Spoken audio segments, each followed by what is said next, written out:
Okay. Mm. Okay, Armand, Bianca, take it away. So good afternoon, Professor Samoys, TEDx CSUF, and Titan Talks board members and presenters. My name is Armand, and I'm here with Bianca, and today we'll be presenting A Delicate Balance. So a little bit about me. My name is Armand Ambia, and I'm a sophomore at CSUF, majoring in computer science and applied math. I'm the web designer for TEDx CSUF and also serve on the board of Titan Talks. I joined to develop my public speaking abilities and work on skills that aren't really emphasized in my major. For fun, I like to play video games, go to the gym, and eat. And hi, my name is Bianca. I'm in my last semester at CSUF and will be graduating with my bachelor's in business administration with a concentration in marketing in May. I'm a part of the social media marketing board at Titan Talks. I joined because I love TED Talks and just wanted to be a part of preparing the presenters and watching it all come to life. And for fun, I love to go to festivals and travel. So A Delicate Balance is centered around refining your ideas. We'll be talking about how to edit a speech and finding the appropriate tone for your message. So let's start with editing. It can seem annoying to have to go back and look over your work multiple times, and I'm definitely guilty of this. Sometimes I turn in essays without even reading it over one time, and I definitely take a hit for it. But for a speech, editing is even more important. Let's talk about what that editing process actually looks like. So editing starts as you finish your first draft. You have to reread and make sure the transitions between paragraphs are smooth. You have to make sure that your evidence really backs up your arguments. These and many other factors are overlooked during your first draft. The intent of a first draft is for you to write down your ideas, and editing is to polish that into a cohesive speech. You want your speech to have a lasting impact on your audience, so you need to go back and make sure that it flows. One quote that really stuck out to me was, "The best speeches are not written, they are rewritten." The best speeches require you to go back over and over again, really looking at the speech from multiple angles to get a great finished product. This involves looking at the content of your speech, improving the clarity, revisiting the style, and taking a step back to recognize the overall impact. So first, ask yourself about the content of the speech. What is the solid material in your speech that you are revolving your claims around? It might be an anecdote, a personal memory, or anything else that serves as the subject of your speech. One of the most obvious things about content that still needs to be said is make sure the content is accurate. It's really hard sometimes to tell what is true and what isn't. Any claims you are making should be accurate, and you should be able to back them up with either logic, reason, or just hard evidence. Content is one of the few areas where this truth really matters, and you don't get to be subjective. Once you have that, does your speech make an argument? The argument is the purpose of having the content. It's the point that you are driving home. This has to be accurate and reasonable as well. One way you can support the argument is by providing adequate evidence to each point. Another important element is clarity. So make sure to define any important terms that might be unclear to your reader, or just do not choose those unorthodox words if possible. For simplicity, try not to use words that are not part of your normal vocabulary and stick with words that you use on a daily basis. This part is very subjective. Using the right word to express your ideas is important, but will also depend on you as a speaker. A good technique is to read your paper one sentence at a time and read it out loud. After writing a sentence, make sure that it is also clear. The word choice can easily jumble a message. This will make your editing very productive and let you catch all of your mistakes more quickly. The next element is style, and this determines your overall tone and can greatly change the lasting impact of the speech. In many ways, your style is similar to your tone. People can describe the style of the speech as formal, informal, persuasive, lighthearted, and many others. By now, you have already developed your overall structure and content. The style comes into play with smaller choices in cohesiveness. This includes your sentence structures. Make sure to vary up the complex from the simple and to think about where to place your sentences and which ones deserve emphasis. Additionally, you should consider if your speech is in active or passive voice. Too much passive voice can often deter from the overall style or tone and make your speech boring. Lastly, check for unnecessary or filler statements. Some common ones are there is, like, due to the fact. Unless you have to use the statement in the context of your speech, oftentimes these just eat up time and they're not really needed for conveying the point. So at this point of the editing, you have already gone over most of the mechanical problems. It's relatively easy to fix word choice or even style, but impact introduces more complexity. While writing and editing, you must think about the lasting impact on your audience.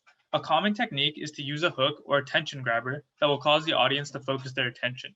You can do this with stories from your past or anecdotes which provoke thought. Capturing the audience's attention will ultimately make them want to hear what you have to say. Audiences tend to really digest a message when it's from a speaker that they want to listen to.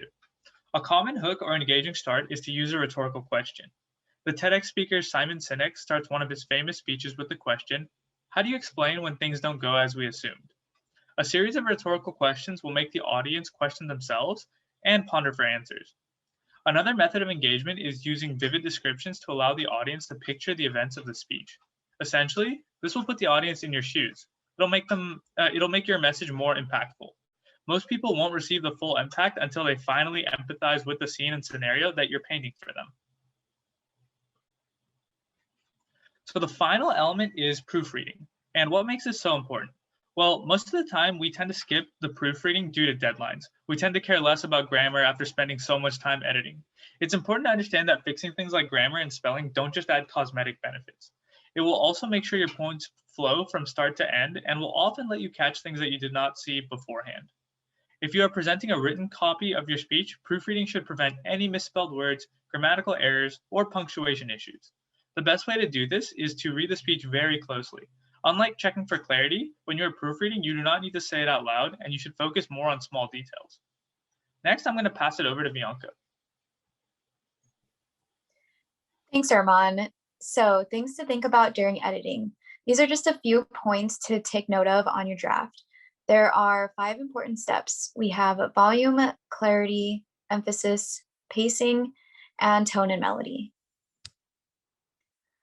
So first we will go over volume. If volume is something that you have an issue with or any of the next few points, it is important to take notes of these things throughout your rough drafts to remind you of these points for when you are going to speak. With volume, it is important to recognize how big the room is, whether or not you have a mic.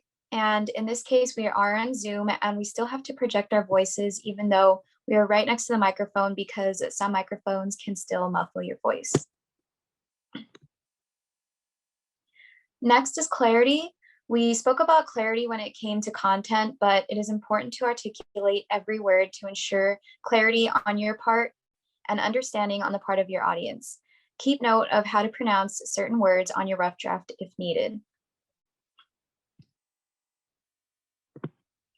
As for emphasis, even in the same sentence, emphasizing different words can change the focus of a message.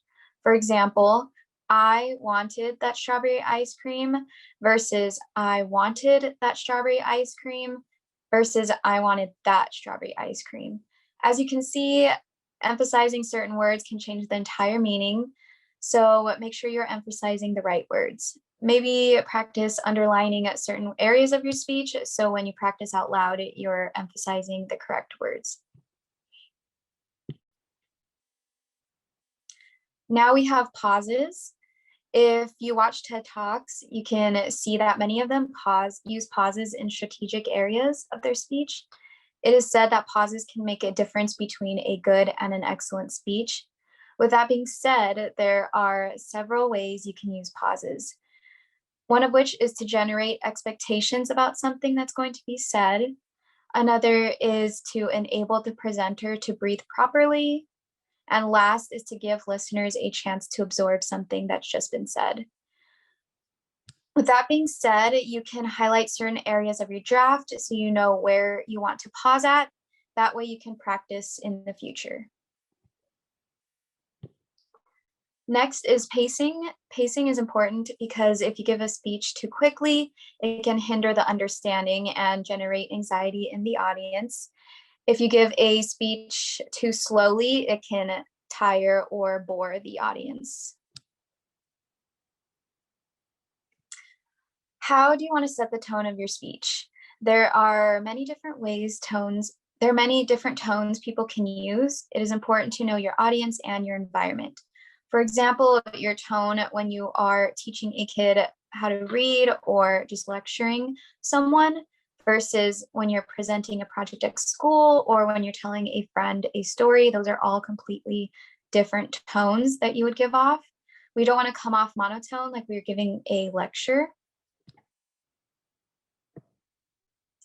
And next we will have Mark take over the Q&A with Professor Simoes. All right, thank you, Bianca. I'm going to stop share now. All right, so we are lucky enough to have Professor Simoes here with us, who is a professor at the Honors College for Oral Communication and History, if that's correct. That is correct. Awesome. And so we've prepared a few questions just to kind of get into the meat of editing. So our first question today is, what is the difference between editing for a paper and editing for an oral presentation? Well, first of all, I want to congratulate both Armand and Bianca for excellent presentation. I mean, it was very, you have a very good, solid, comprehensive information that is very useful. It's very practical, you know, and very necessary, you know, for anyone who's going to be doing any kind of presentation at all. It's not just only about the preparation, but the performance, right? And so much of what you both touched upon precisely is both of those aspects, is clearly setting your ideas, your goals, fixing on what it is that you want to say, what is it you're trying to communicate, right? And that is actually the difference between the two types of writing, right? One, if you're writing for a paper or for a book or for a newspaper article, basically it is about you, right? It is about your ideas, your persuasion. You're not going to get immediate feedback until your readers read this, and very often, you know, it is almost a one-directional kind of reaction. It is you telling them what it is that you think. Now, a performance is very different. You know, an oral presentation literally is you get immediate feedback. You have to be conscious of the interaction that you're having with your audience. Basically, it's an audience-centered performance, right? And so you are not only trying to persuade them with your arguments, but there's a lot of body language. There's a lot of language that is coming through your voice that is also very, very important to this communication. I have a question. Can everyone hear me? Yeah, we can Yeah. hear. The images froze here, so I was wondering if, okay. But anyways. Oh, we spoke too soon.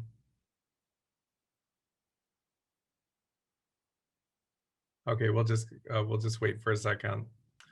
Okay, so we are back, and the topic is, what is the difference between editing for a paper and editing for an oral presentation? Okay, as I was saying, and before I was interrupted by my computer,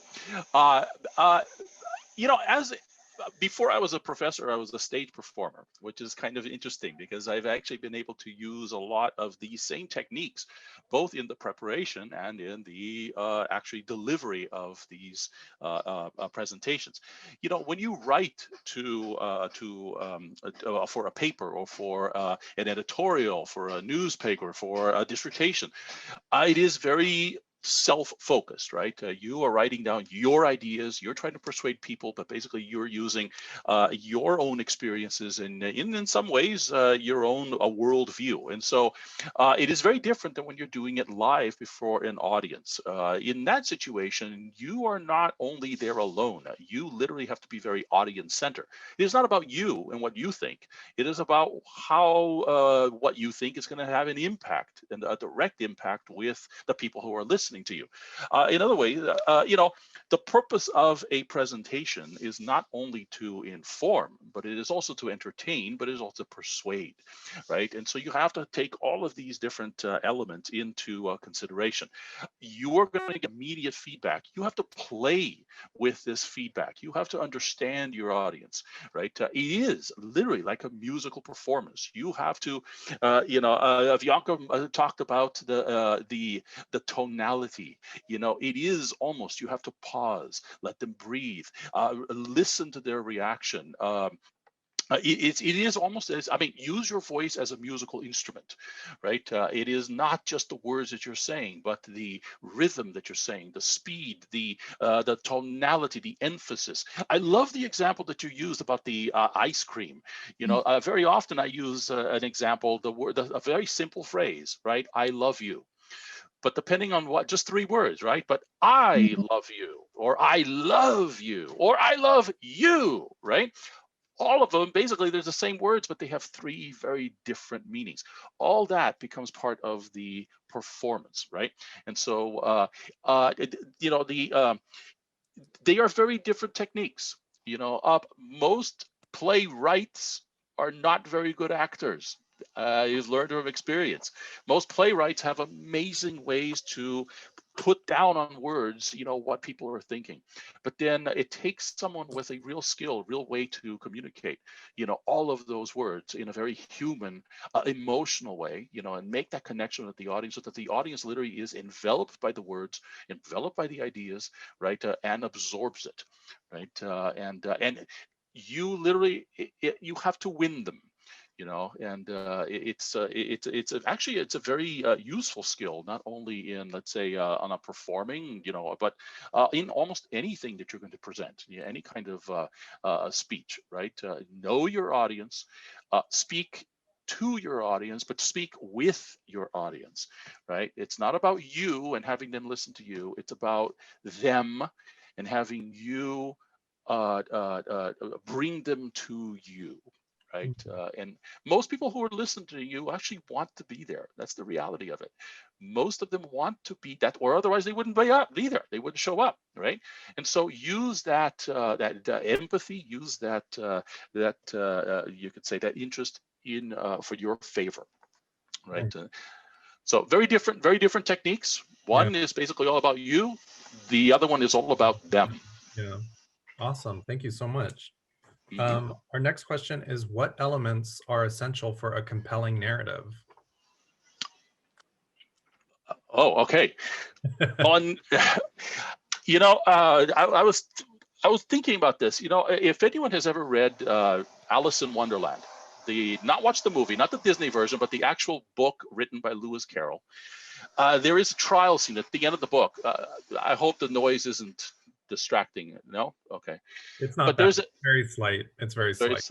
Okay. Yeah. They're literally outside my window. Yeah. But anyways, there's a at the very end of the book, there's a trial scene in which the Knave of Hearts has been accused of having stolen some tarts, right? And they're trying to find out if he's guilty or not. And they call, a witness, and and you say, tell us your what you saw, right?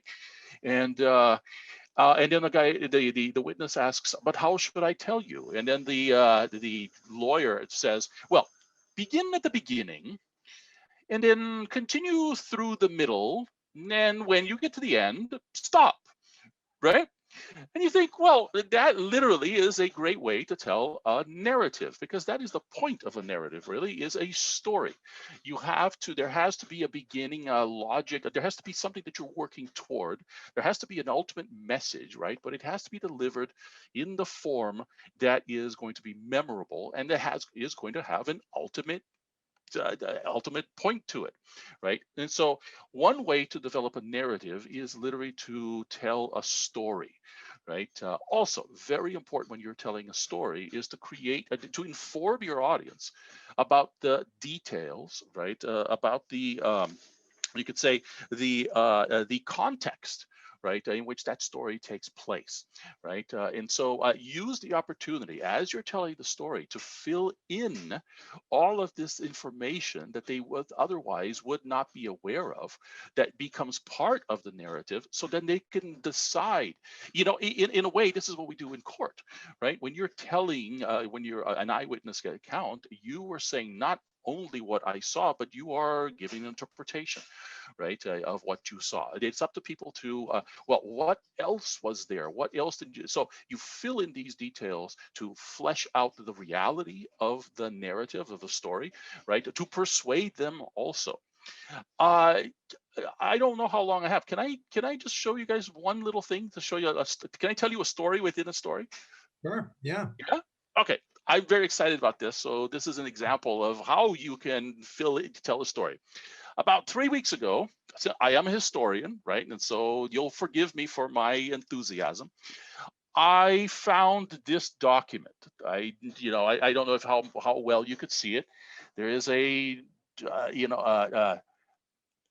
seal in the bottom. Anyways, I found this document inside an old book. I went to Pasadena, and Pasadena has a bunch of old bookstores and stuff and everything. And inside one of the books was this folded up document. And I bought the book. It cost me $4, well, fortune, right? But then when I got home, I really didn't know what I had. And I started, actually, when I realized what I had, I couldn't believe it. It is the last will and testament of Captain Adam Baines of England, and I'm sorry, well, who is Adam Baines? And I started reading through it, and it's his last will and testament, and then at the very end, he signs it in the year of our Lord 1665. And I thought, what? This is the original document. Okay, so then as a historian, who is Adam Baines, right? So I start doing research. I found out that Adam Baines was a Puritan captain of the Roundhead Army during the English Civil War. He was one of Cromwell's captains, right? And of course, after the Parliament won the Civil War, they have not only arrested Charles I, but they beheaded him, right? And for 11 years, Cromwell ruled England in what was called the Commonwealth, right? Cromwell then appointed Adam Baines to be the representative from the county of North Hampshire.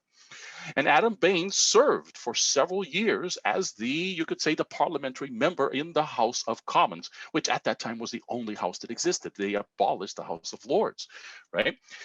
So he's very closely tied to the Puritan movement, to the whole, you could say, the Civil War, Now, at the end of 11 years, Cromwell dies, and the parliament itself is just exhausted of the whole Puritan thing. And they invite Charles II, the son of Charles I, to come back from France, where he had been with his brother James II in exile. Well, Charles comes back. There is the restoration, right, of the monarchy, and Charles immediately starts going after everyone who had killed his father. Guess who's on the list? Adam Baines. Adam Baines, of course, is arrested, is put into the Tower of London, and is found guilty of regicide, right? And so he's going to be executed. This document, literally, I found out, is his last will and testament, and he tries to defend himself. He tries to show that everything he did was for his love of country and for the love of liberty and for this stuff. And he lists all of the people who were involved, and his family and his children and everything.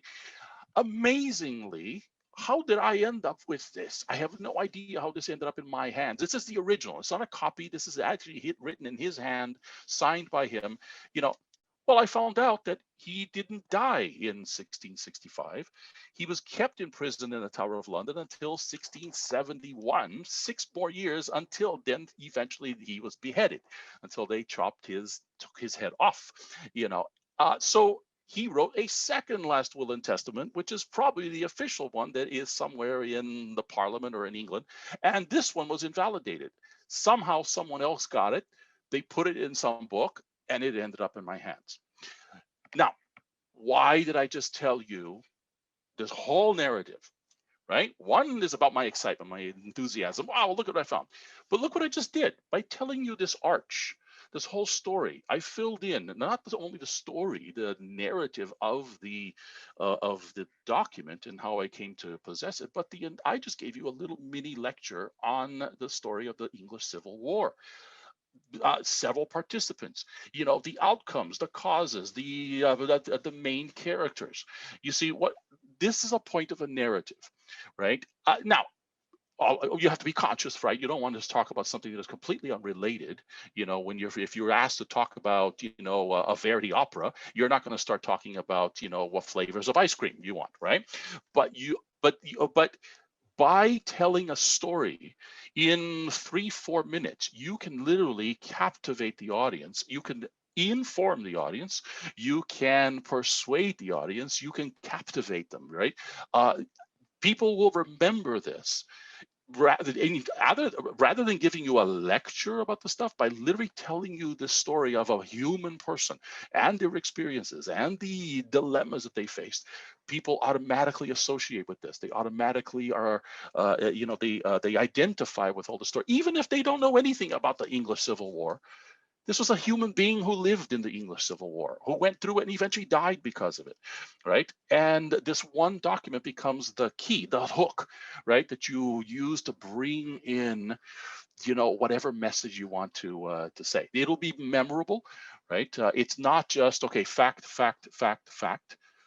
It is, wow, there's this total emotional element to it, right? That becomes very interesting, right? And you could do this again. You could use a hook. You could use an object. You could use a story. You could a rhetorical question, right? Use something that is going to automatically get all of the audience with you, right? And you bring them along. You pull the audience along, right, with this. So I use this document exactly. I just wanted to, one, because I'm very proud that I got this. I can't believe it. Oh my gosh, this is this is a one of a kind piece. Second, that's an example, right, of how to captivate an audience. I hope you're captivated. I don't know.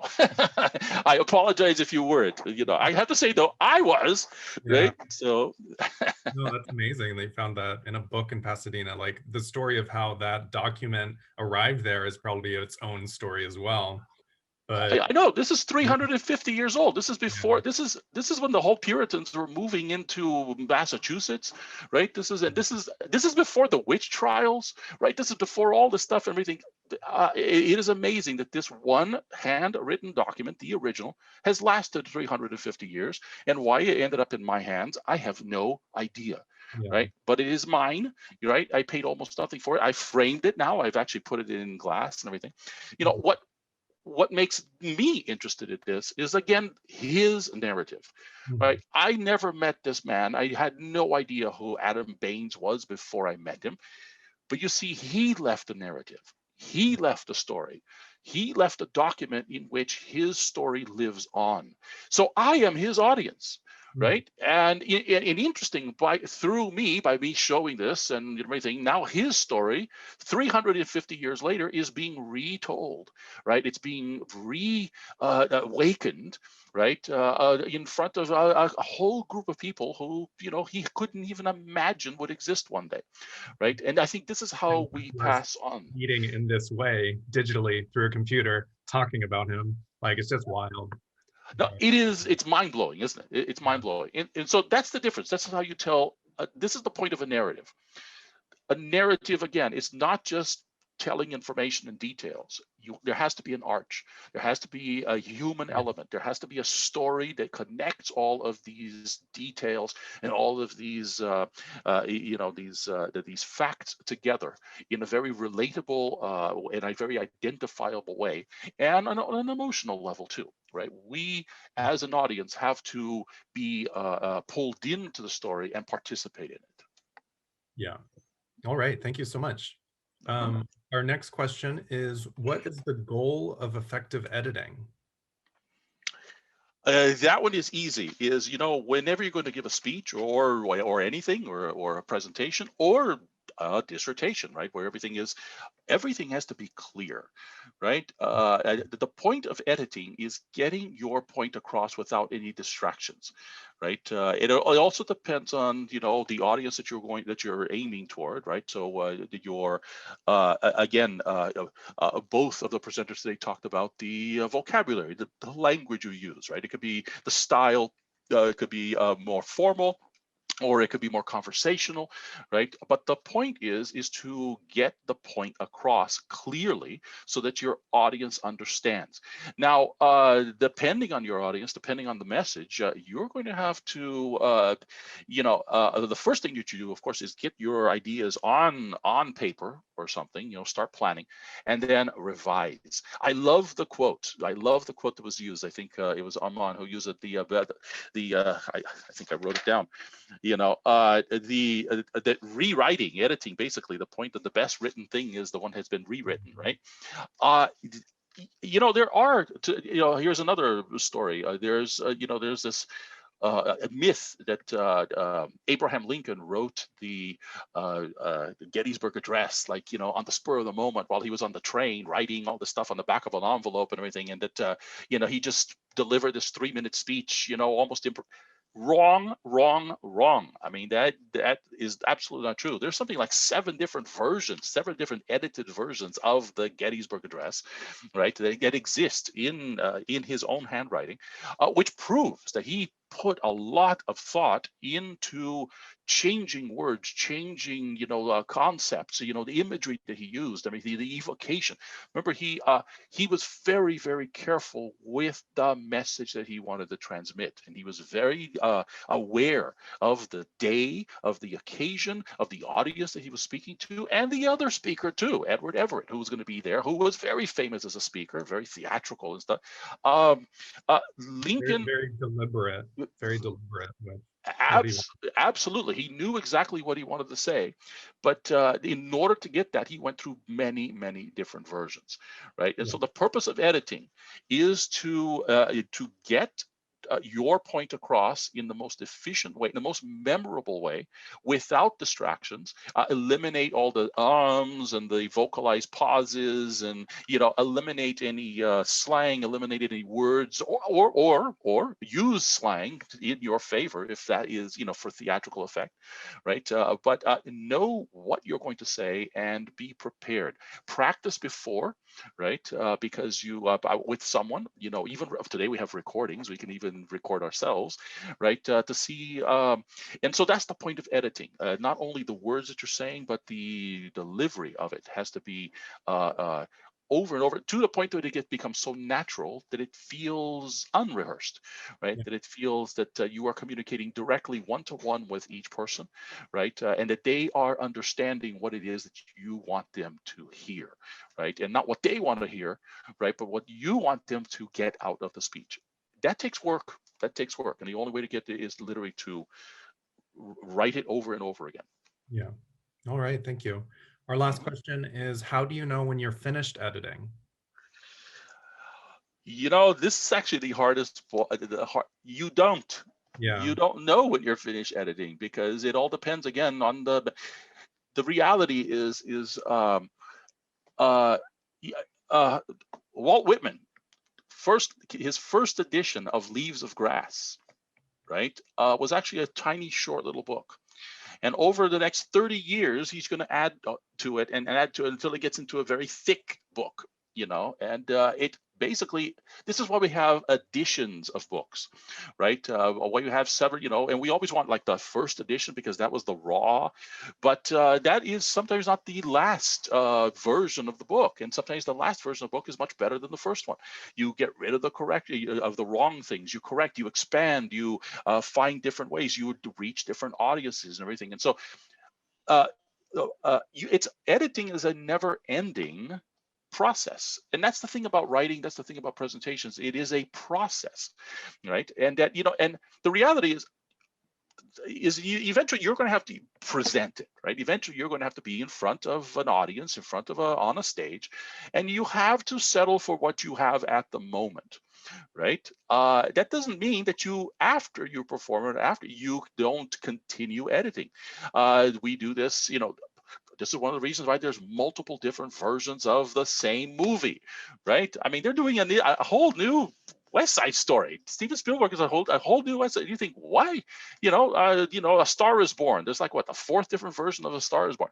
Why do you do it again? Why do you edit again? Everything is because, again, you have new audiences, you have new situations, details come up, you change your mind, right? You learn things, your perspective changes and everything. And so editing is actually a non-ending process, right? It is, you cannot let perfect be the enemy of the good, right? And this is, I think, what a lot of people mistake editing for. Oh, it's perfect. It may be perfect at this moment, right? But 3 years from now, it's not, the context has changed. And so it is up to you, if you want to, and everything, if you to re-edit, to change, right? And to, again, make it yours again, right? The whole thing about your ideas is that you change your ideas too. You change your focus and everything. And so you have the right, and very often the obligation, right, to communicate what you've learned, what you have expanded in your knowledge, and in the things that you no longer agree with, right? So you don't really know when something is perfect. You don't know when you have finished editing. You just decide that it's good for now, Yeah. right? I'll continue later. All right. Okay, cool. Well, thank you so much. Thank you for joining us and for powering through our technical difficulties. We made it. So no worries about that.